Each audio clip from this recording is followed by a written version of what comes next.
नमस्कार मंडळी, स्वागत आहे आपलं 30 दिवस 30 मंदिर या सिरीज मध्ये. आज आपण आलोय ओढ्याला सिद्धिविनायक गणेशाच्या दर्शनाला आणि महादेवाच्या दर्शनाला. चला तुम्हाला इथे तो ब्लॉग कंटिन्यू करा.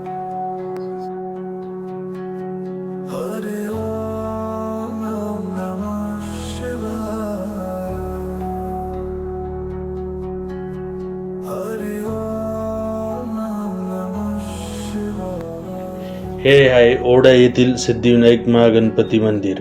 येथे आज जाताना हे दोन महादेवाचे मंदिर आहेत.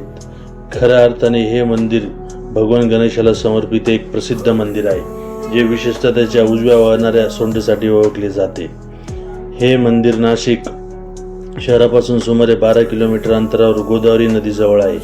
मंदिराच्या स्थापनेची नेमकी तारीख नोंदवलेली नसली तरी आशीर्वाद आणि त्याच्या इच्छा पूर्ण करण्यासाठी आशीर्वाद घेणाऱ्या भक्तांसाठी हे एक आदरणीय स्थान आहे.